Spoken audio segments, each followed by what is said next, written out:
Capítulo 15. Fuga y persecución.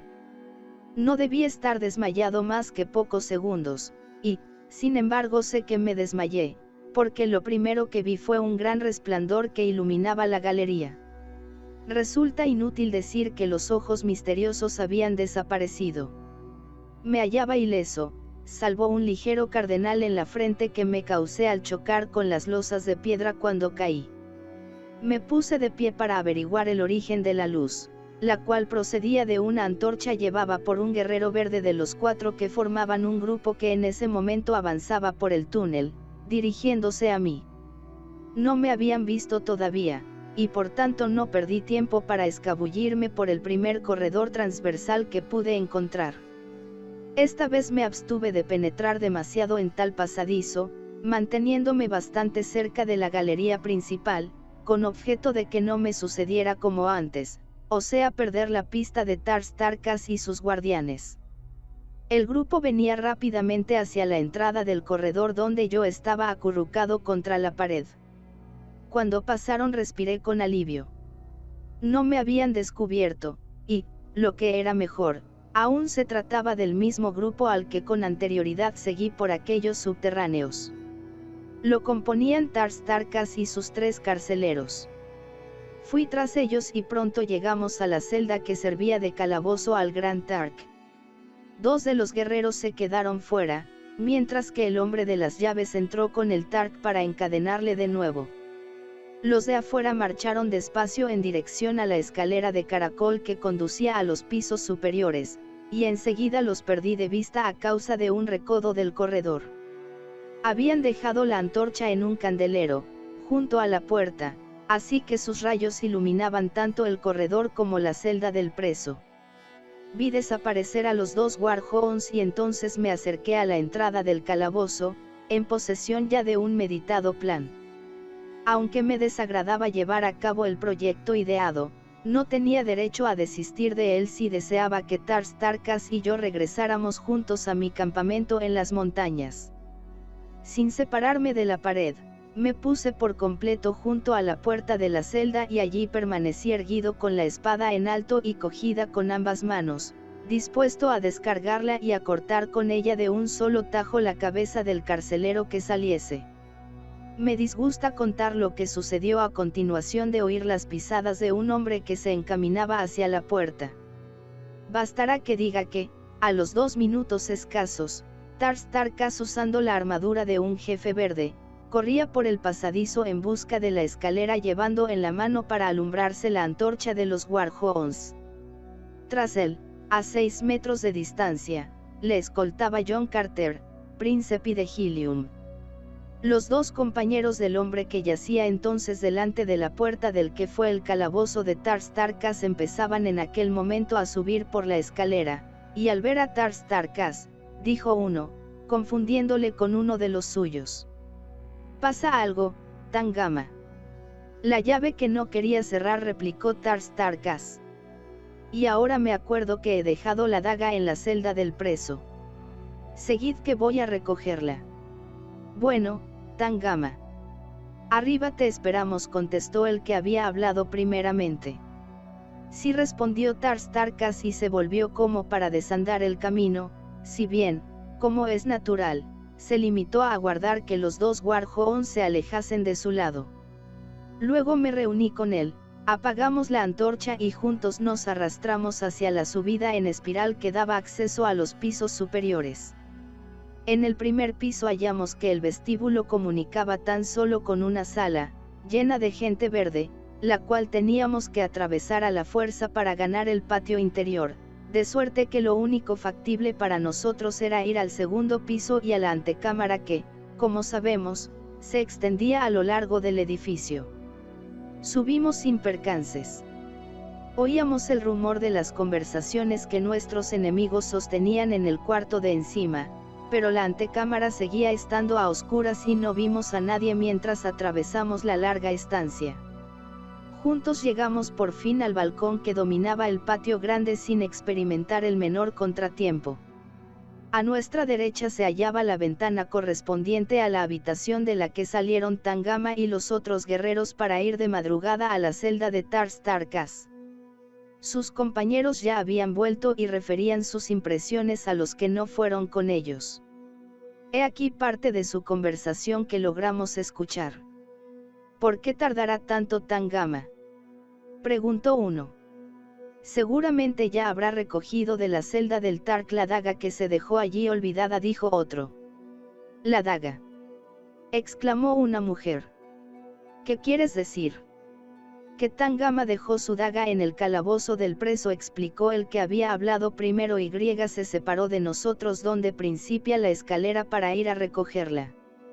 Tangama no tiene daga esta noche, añadió la mujer, se le rompió en la batalla que sostuvimos por la mañana con el Tark y me la dio para que la compusiese. Mírala, aquí la tengo. Efectivamente, al expresarse así, sacó la daga en cuestión de entre las sedas y las pieles del lecho. Los guerreros se pusieron en pie. Esto es un misterio, exclamó uno. Eso mismo pensé cuando Tangama nos abandonó tan bruscamente. Incluso me pareció que su voz sonaba de un modo raro. Vamos. Vamos enseguida a los subterráneos. No necesitábamos oír más. Me desaté el arnés hasta convertirlo en una sola correa, bajé a Tars Tarkas al patio, y en un instante me puse a su lado de un salto. Apenas habíamos cambiado una docena de palabras desde que me presenté a Tars Tarkas a la puerta de su celda y contemplé a la luz de la antorcha la expresión de profundo asombro en la cara de mi leal amigo. Desde ahora aprenderé a no maravillarme de ninguna hazaña hecha por John Carter, me dijo. Y nada más. No era preciso que me manifestase su gratitud por la prontitud con que arriesgué mi vida para salvar la suya, ni que me revelase con frases la alegría que acababa de experimentar. Aquel rudo caudillo verde había sido el primero que me acogió, claro que a su manera, el día en que tuvo lugar mi sorprendente entrada en Marte.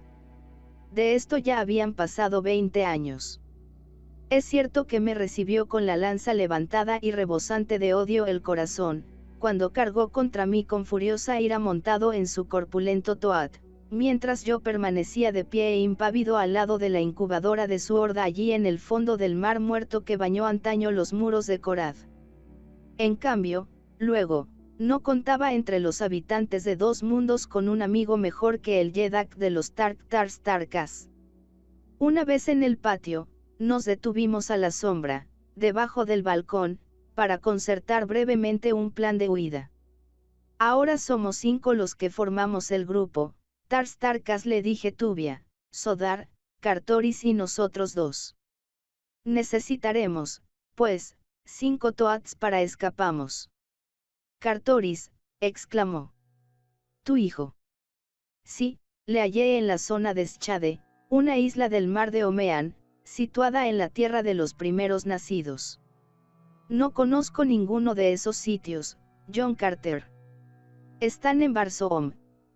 Arriba y abajo, amigo mío, pero aguarda a que nos pongamos a salvo para enterarte de la más extraña aventura de cuantas hasta el momento tienen noticia los barsoognianos del mundo externo. Ocupémonos antes de coger los Toads que nos van a facilitar la fuga al norte sin dar tiempo a que esta gente descubra que la hemos engañado. Sin problemas llegamos a los portones del extremo del patio, por los que era preciso sacar los Toads a la calle de al lado. No fue tarea fácil manejar a 5 de esas grandes y salvajes bestias tan naturalmente indómitas y bravas como sus amos, y a los que solo se sujeta empleando la crueldad y la fuerza bruta. Al acercarnos a ellas notaron un olor que no conocían y nos rodearon lanzando chillidos de rabia. Sus largos y macizos cuellos echados hacia atrás sostenían las enormes cabezas y con las bocazas muy abiertas parecían querer devorarnos. Son unos animales de aspecto terrible, y cuando se encabritan, resultan tan peligrosos como lo da a entender su apariencia. El Toad tiene de altura 5 metros más que un hombre corpulento. Sus lomos y costados son suaves y pelados, de color pizarroso oscuro que se convierte en amarillo fuerte en sus 8 patas, que terminan en unos pies descomunales sin cascos ni uñas.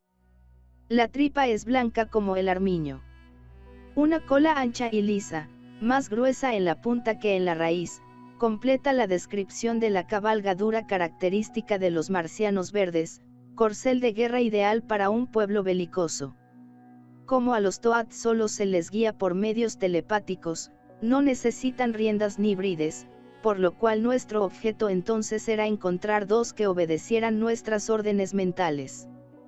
Antes de que nos acometieran conseguimos dominarlos lo suficiente para evitar que nos atacaban en masa, si bien el estruendo de sus relinchos nos hacía temer que llamasen la atención de los guerreros, atrayéndolos al patio para averiguar lo que sucedía.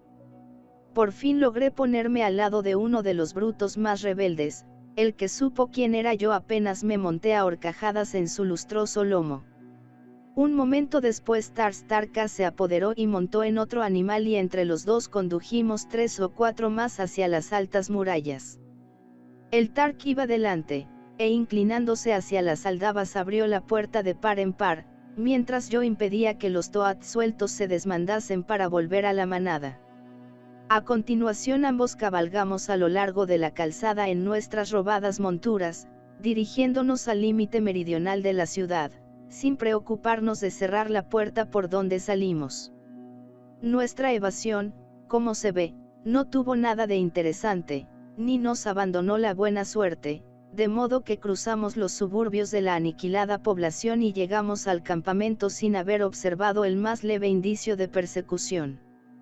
Con un silbido ahogado, que era la señal convenida, informamos al resto del grupo de nuestra aproximación, y poco después fuimos recibidos por nuestros amigos con la mayor alegría.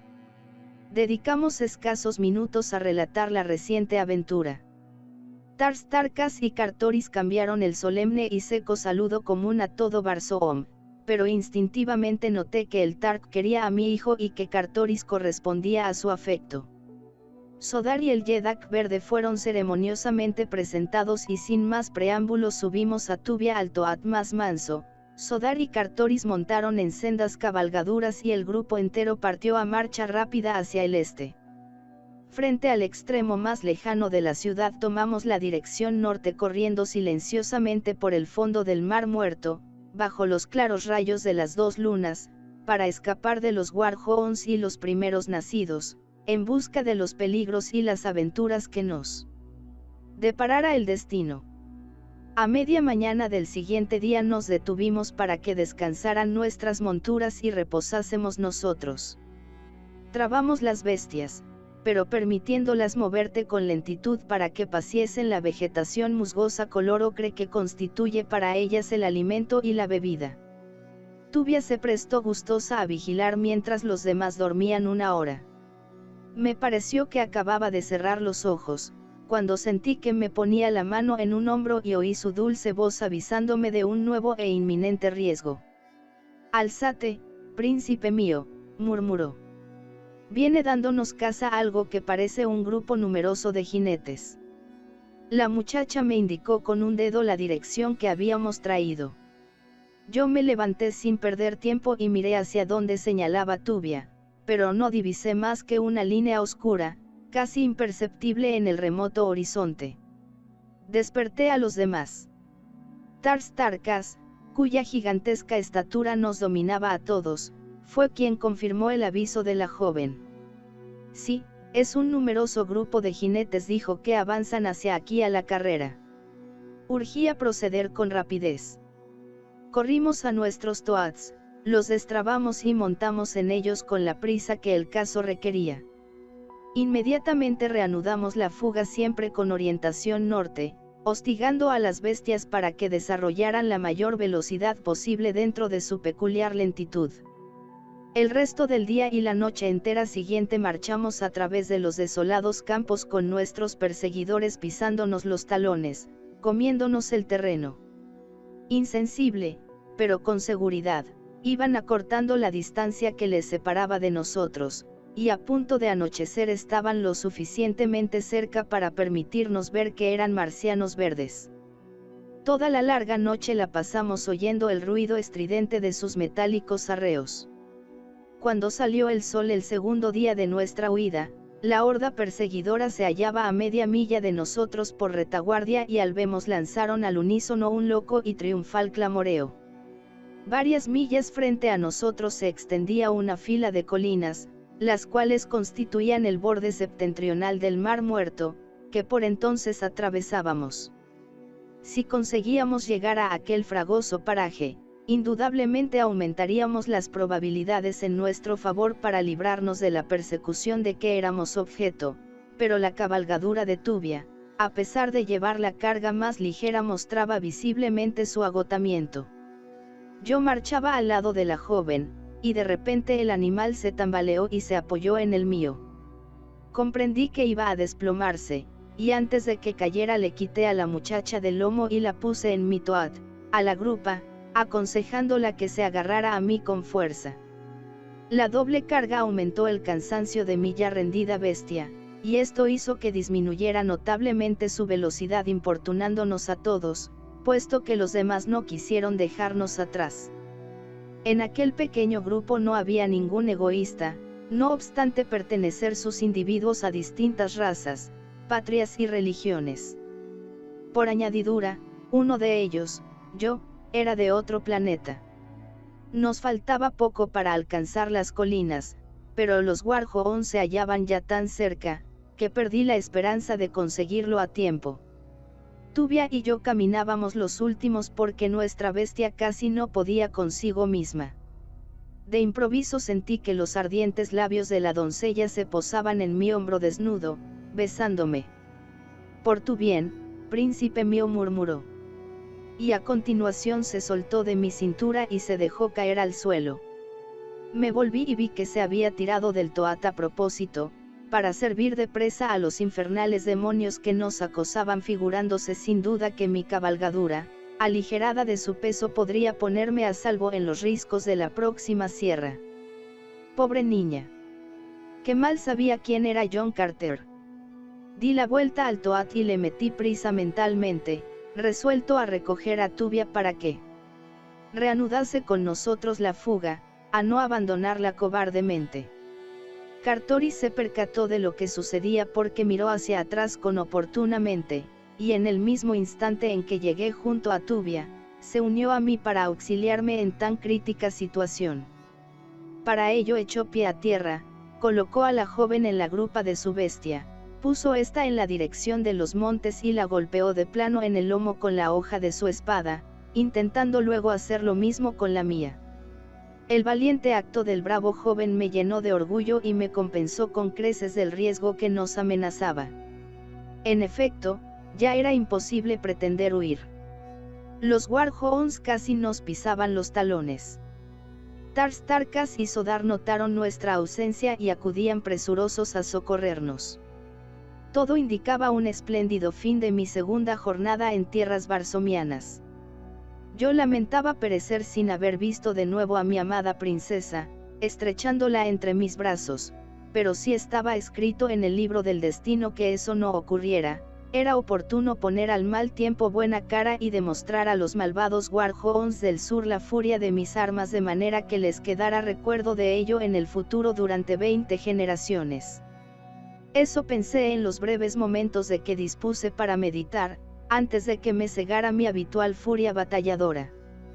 Como Cartori se hallaba entonces desmontado, me apeé yo también de mi fatigada montura y me puse a su lado para resistir la carga de los rugientes demonios verdes. Enseguida Tarstarkas y Sodar se bajaron en línea con nosotros, para presentar un frente único. Los Warhooni se encontrarían tal vez a unos 50 metros de nosotros, cuando sonó encima de nuestras cabezas una sorda explosión y casi en el mismo instante estalló una granada en las filas de nuestros contrarios. Se produjo en ellas gran confusión, pues unos 100 guerreros mordieron el polvo.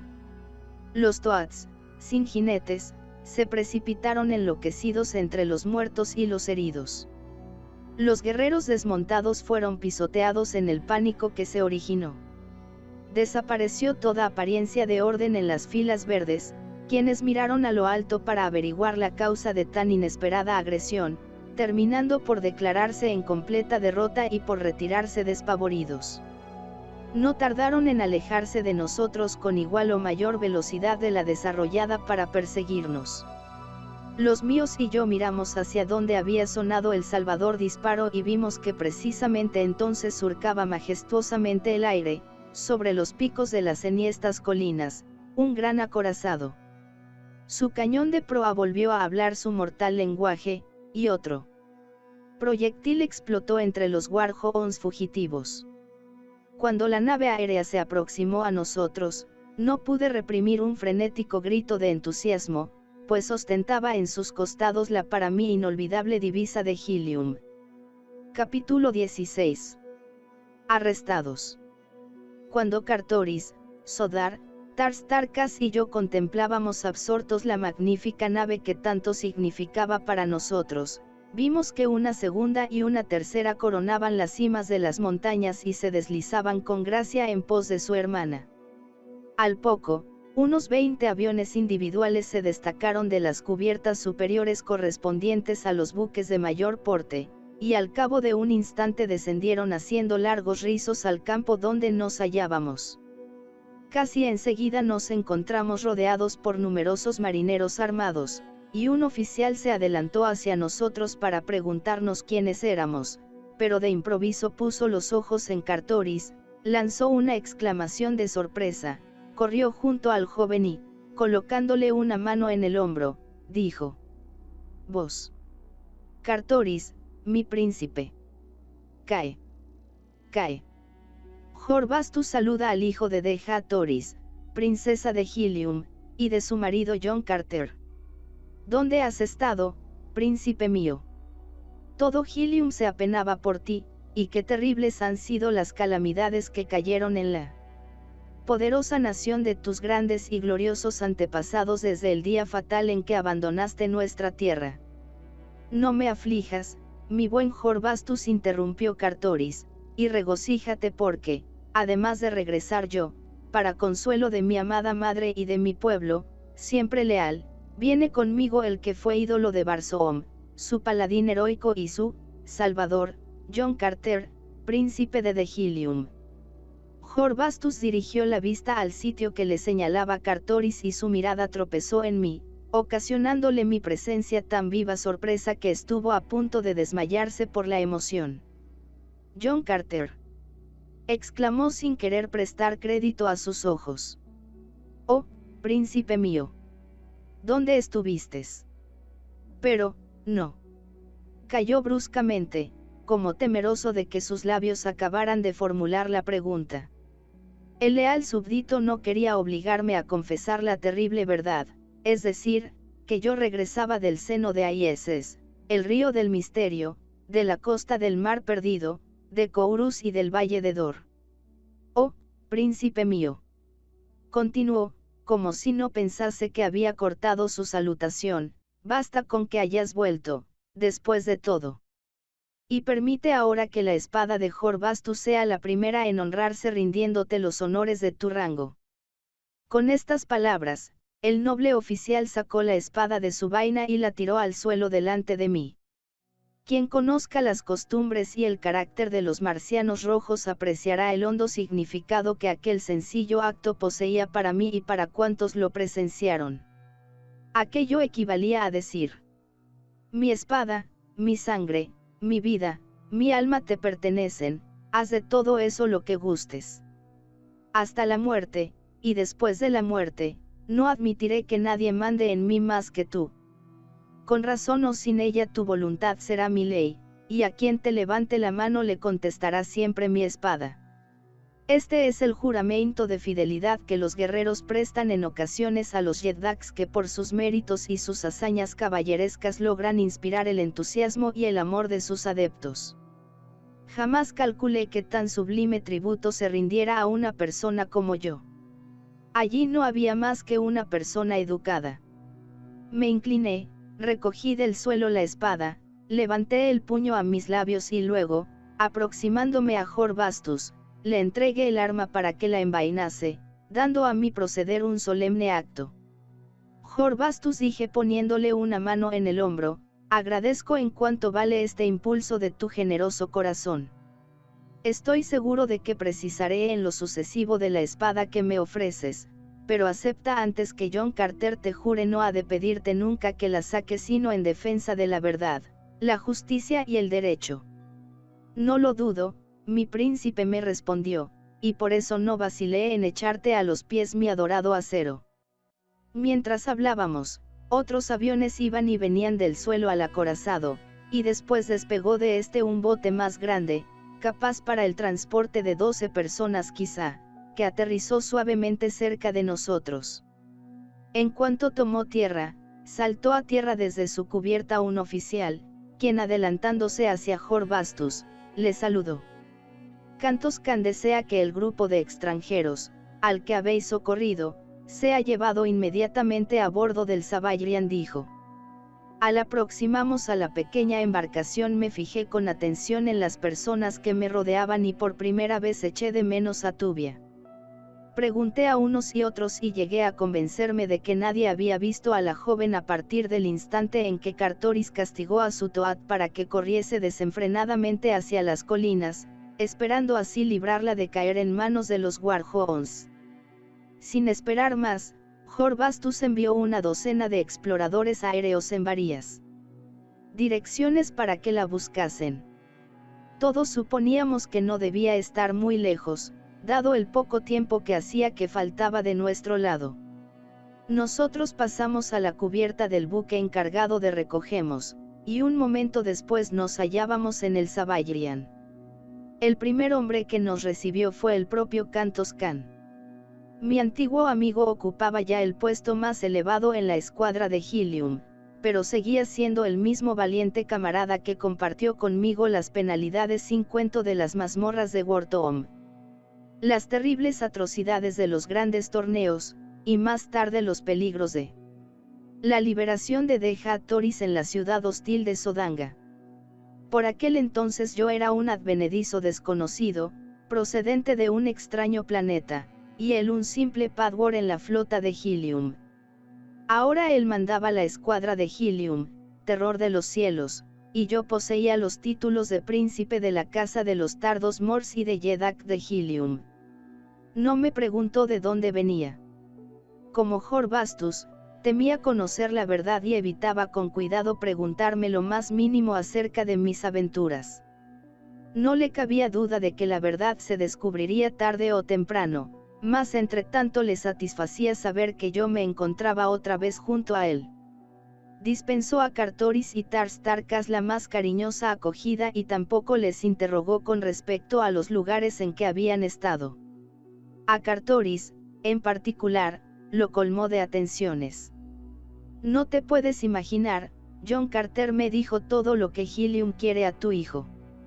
Ponemos en él toda la adoración que su noble padre nos inspira y concentramos en su persona el amor que a su pobre madre tenemos. Cuando se supo que se había perdido, le lloraron sinceramente 10 millones de súbditos. Cantos Can, te he oído llamar pobre a la madre de este joven. ¿Qué significa esa palabra, cuyo siniestro significado no quiero tomar en cuenta? Murmuré. El marino me llevó aparte. Durante un año me explicó, desde que se perdió Cartoris, Deja Toris enfermó de pena y se agravó su melancolía. El golpe anterior, cuando no volvistes de la estación atmosférica planetaria, se iba amortiguando por causa de los deberes de la maternidad, ya que tu hijo rompió su blanca cáscara la misma noche que desapareciste. Lo que ella sufrió todo Helium lo sabe, porque todo Helium sufrió con ella la pérdida de su señor. Pero cuando el muchacho se extravió no le quedó nada, así que, a medida que se sucedían los fracasos de las expediciones para encontrarle y que su paradero continuaba siendo un misterio, nuestra amada princesa se iba consumiendo de pena, y todos nos convencimos por fin de que, sin remedio, se iría a reunir con sus seres queridos al siniestro y temido valle. Como último recurso, Mors Kajak, su padre, y Tardos Mors, su abuelo, se pusieron al frente de dos poderosas armadas y salieron hace un mes para explorar centímetro a centímetro todo el hemisferio norte de Barsoom. Transcurrieron 2 semanas sin que se tuvieran noticias de ellos, y hace poco empezaron a correr rumores referentes a que ambos y sus tropas han perecido en un terrible desastre. Mientras tanto, Satarras no dejaba de insistir en sus demandas matrimoniales, con las que la importunaba desde que desapareciste. Ella le odiaba y le temía, y sin el apoyo de su padre y su abuelo no le era fácil resistirse a un personaje tan poderoso, pues, como recordarás, Satarras es todavía Yed de Sodanga, cargo que le concedió Tardos Mors cuando no aceptaste ese señalado honor. Deja Toris y Satarras tuvieron hace 6 días una reunión secreta. Nadie sabe lo que allí hablaron, pero al día siguiente la princesa desapareció y con ella una docena de sus guardias paletinos, de sus servidores domésticos, incluyendo a la hija de Tars Tarkas. Sola, la mujer verde. A nadie revelaron sus intenciones, si bien eso sucede siempre con los que emprenden la peregrinación voluntaria, de la que jamás se regresa. Es, pues, muy verosímil suponer que Deja Toris ha ido en busca del helado seno de Aises y que sus fieles sirvientes decidieron acompañarla. Satarras se hallaba en Helium al ocurrir este suceso, y ahora manda la flota que se dedica a buscarla. Su misión resulta estéril hasta este momento y me figuro que lo seguirá siendo. A medida que Jorbastus me refería tan fatales noticias, los exploradores del Savagrian volvían a poco a la magnífica nave.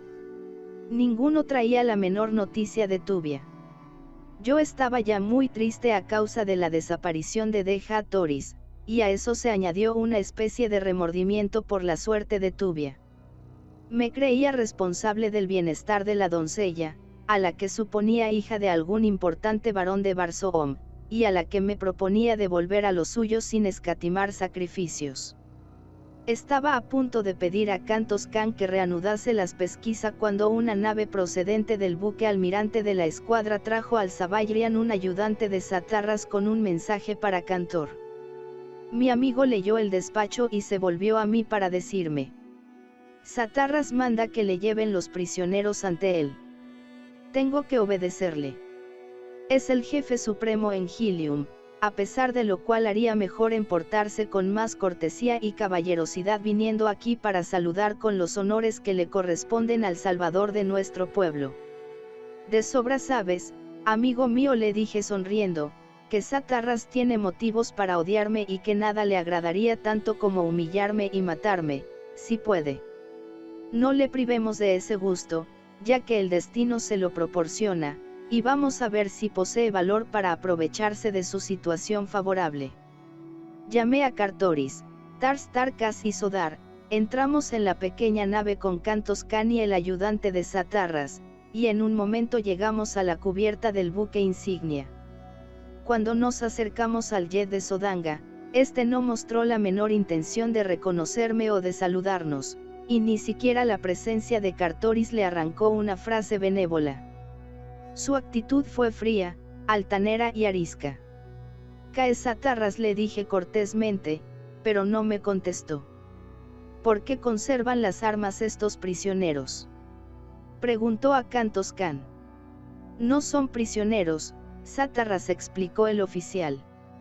2 de ellos pertenecen a la familia más noble de Helium, Tars Tarkas.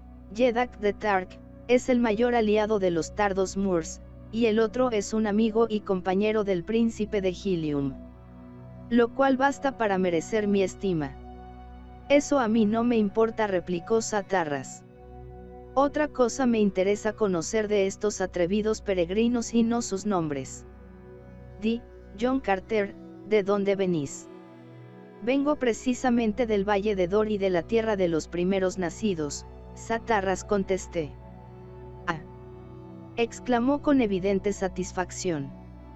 No lo niegas, entonces. De modo que habéis estado en el seno de Aises. He estado en un país de esperanzas falsas, en un valle de torturas y engaños, y con mis compañeros me he escapado de las horribles garras de un sinfín de dementes. Vengo a Barsoom, al que salvé de una destrucción inevitable, para salvarle de nuevo, pero esta vez de una muerte todavía más espantosa. Calla, blasfemo, gritó Satarras. No pienses librar tu miserable vida, cobarde John Carter, inventando tales patrañas. No pudo seguir. Nadie insulta impunemente a John Carter llamándole cobarde y embustero, y Satarras volvió a saberlo en aquella ocasión, porque antes de que tuviera tiempo de hacer un gesto para que me detuvieran, yo me abalancé y le apreté la garganta con ambas manos. Venga del cielo o del infierno, Satarras, siempre encontrarás en mí al John Carter de siempre, y cuenta que jamás me insultó un hombre sin que enseguida no me pidiera perdón. Para convencerle de mi afirmación comencé a doblarle hacia atrás, poniéndole la rodilla en el pecho, a la vez que le oprimía el cuello con mayor fuerza todavía. «Sujetadle», exclamó el Jed, y una docena de oficiales se apresuró a obedecerle. Kantos Kan se acercó a mí y me dijo al oído: «Desístete, lo ruego. De lo contrario, todos saldremos perdiendo, pues no podré presenciar que esa gente te maltrate sin acudir a ayudarte. Mis subordinados, sin excepción, me secundarían y estallaría un motín que quizá terminara en una revolución. Por el bien de Tardos Mors y de Helium, desiste». En vista de sus consejos solté a Satarras, y, volviéndole la espalda, me dirigí a la escala del buque. «Vamos, Kantos Kan», dije, «el príncipe de Helium quiere regresar al Savagrian». Nadie me lo impidió. Satarras permaneció lívido y tembloroso entre sus oficiales. Algunos de ellos le miraron con desprecio e hicieron la intención de aproximarse a mí, mientras que un aviador veterano, hombre de confianza de Tardos Mors, me dijo en voz baja cuando pasé junto a él: «Cuéntame entre tus amigos más leales, John Carter». Le di las gracias y seguí andando. Me embarqué en silencio y poco después pisé de nuevo la cubierta del Savagrian. 15 minutos después recibimos orden del buque almirante para que nos dirigiéramos a Helium. Nuestro viaje se realizó sin contratiempos. A Caroris y a mí nos invadían los más negros pensamientos. Kantos Kan no ocultaba su pesimismo previendo las calamidades que sobrevendrían a Helium si Satarras se obstinaba en mantener la cruel tradición de condenar a muerte a los fugitivos del Valle de Dor. A Tars Tarkas le afligía la pérdida de su hija. Solo Sodar se hallaba tranquilo, pues fugitivo y sin patria, no podía estar peor en Helium que entre los suyos. «Esperemos al menos que no moriremos sin teñir de sangre roja las hojas de nuestras espadas», exclamó. Era un deseo natural y que probablemente vería cumplido. Aprecié que la oficialidad del Savagrian estaba dividida en dos bandos cuando llegamos a Helium. Lo sabía que procuraban confraternizar con Cartoris y conmigo siempre que se les presentaba la ocasión, y tampoco faltaba un grupo, de igual número, que se comportaba con nosotros de modo huraño o circunspecto. No dejaban de tratarnos con cortesía, pero evidentemente no se desprendían de su supersticiosa creencia relativa a la doctrina de Dor, Aieses y Kourus.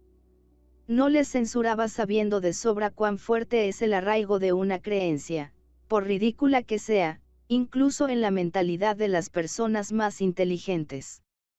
Al volver de Dor habíamos cometido un sacrilegio, refiriendo nuestras aventuras allí y contando las cosas como eran, ultrajábamos la fe de sus padres.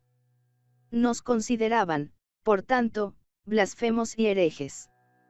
Aun los que todavía nos profesaban verdadero amor y nos demostraban su lealtad, pienso que lo hacían con la reserva en el fondo de sus corazones de poner en duda nuestra veracidad. Realmente resulta muy duro cambiar una creencia antigua por otra nueva, a pesar de las mejores promesas que ésta pueda ofrecer, pero aún es más difícil, si no imposible, rechazar una religión como un cúmulo de falsedades, sin tener a mano algo que impacte en la credulidad del pueblo. A Kantos Kan no le pareció bien que le narráramos nuestras aventuras entre los Terns y los primeros nacidos.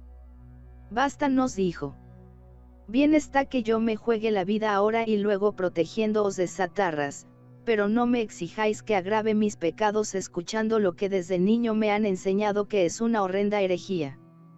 De sobras comprendía que, más tarde o más temprano, nuestros amigos y nuestros enemigos tendrían que declararse abiertamente. Cuando llegáramos a Helium el conflicto empeoraría de mucho más, y si Tardos Mors continuaba ausente, temía que Satarras nos hiciera sufrir el peso de su aversión, puesto que asumía el mando en la nación. Privada de su soberano. Tomar partido contra él equivalía a un delito de alta traición. La mayoría de las tropas obedecería sin duda al núcleo principal de sus oficiales, y sabía que muchos de los más altos y poderosos jefes de las fuerzas terrestres y aéreas secundarían a John Carter frente a los dioses, los hombres y los diablos. Por otra parte, la gran masa de la población reclamaría con energía que nos aplicaran el castigo de nuestro sacrilegio. La perspectiva se mostraba negra desde cualquier punto de vista que se la mirara, pero como de mi mente no se apartaba el recuerdo de Deja Toris, ahora comprendo que al grave problema de mi situación en Helium le prestaba atención muy escasa. Ante mí, noche y día surgían, como en una pesadilla espantosa, las terribles penurias por las que mi amada princesa estaría pasando seguramente, los repugnantes hombres planta, los feroces monos blancos. A veces me tapaba la cara con las manos, procurando en vano borrar de la imaginación tan horripilantes escenas. Al amanecer llegamos sobre la Torre Escarlata, a 1 kilómetro de altura, que separa a la Helium Mayor de su ciudad gemela, y cuando descendíamos con amplios círculos a los diques de la Armada, vimos que una enorme multitud llenaba las calles y aguardaba impaciente. Helium estaba enterada por radioaerograma de nuestra llegada. De la cubierta del Savagrian, los 4, Cortoris, Tars Tarkas, Sodar y yo, fuimos trasladados a una nave más pequeña, que nos condujo a nuestro alojamiento dentro del Templo de la Recompensa. Allí se distribuye la justicia marciana a los buenos y a los malos, allí se premia al héroe y se condena al traidor. Fuimos llevados al templo desde el desembarcadero situado en el tejado, por lo que no pasamos entre la muchedumbre, según es costumbre. Siempre había visto que a los prisioneros de alta categoría y a los enemigos renombrados se les obligaba a ir de la puerta de los Yeddax al templo de la recompensa por la ancha avenida de los antepasados, a través de un inmenso gentío, ya entusiasmado o colérico. No ignoraba que Satarras procuraba apartar al pueblo de nosotros, temiendo que por su cariño a Cartoris y a mí prorrumpiera en demostraciones de afecto, las cuales disiparan el horror supersticioso que nuestro supuesto crimen pudiera inspirarle. No era empresa difícil adivinar sus planes, pero su carácter siniestro lo evidenciaba el hecho de que sus más fieles servidores nos acompañaron durante el vuelo al templo de la recompensa. Nos instalaron en unas habitaciones situadas en el lado sur del templo, desde el que se dominaba la avenida de los antepasados en toda su extensión hasta la puerta de los Yeddax, a 8 kilómetros de distancia. La gente en la plaza del templo y en las calles, en un radio de 2 kilómetros o cosa así, permanecía tan apiñada que formaba una masa compacta. Guardaba mucho orden, pues no sonaban ni aplausos ni denuestos, y cuando nos divisó en la ventana del piso superior, muchos se taparon la cara con los brazos y lloraron. Después, a la tarde, Satarras nos mandó un mensajero para informarnos de que compareceríamos ante un tribunal de nobles imparciales, que se constituiría en la gran sala del templo al primer soda, 1, del día siguiente, o sea a las 8:40 de la mañana, hora terrestre. 1. Siempre que el capitán Carter ha empleado medidas de tiempo, distancia, peso, etc., las he traducido a sus equivalentes terrestres con la mayor exactitud posible. Sus notas contienen muchas tablas marcianas y un gran número de datos científicos, ahora en poder de la Sociedad Astronómica Internacional, que se ocupa en clasificar, investigar y comprobar ese vasto caudal de notables y valiosos informes. He creído que no añadiría nada al interés de la historia del capitán Carter ni a la suma total de conocimientos humanos conservar un estricto contacto con el manuscrito original en estas materias, hace avio de confundir al lector y de apartar su atención de la narración principal. Sin embargo, para quienes les interese, explicaré que el día marciano tiene algo más de 24 horas 37 minutos de duración. Día terrestre. Los marcianos lo dividen en 10 partes iguales, que empiezan a contar a eso de las 6 de la mañana, hora de la Tierra. Las zonas se dividen en 50 periodos más cortos, cada uno de los cuales se compone a su vez de 200 periodos de tiempo muy breves, casi equivalentes al segundo terrestre. La tabla del tiempo varsomiano que aquí se da es una parte de la más completa insertada en el manuscrito del capitán. Tabla. 200 tais un sat. 50 sats una soda. 10 sodas una revolución de Marte sobre su eje.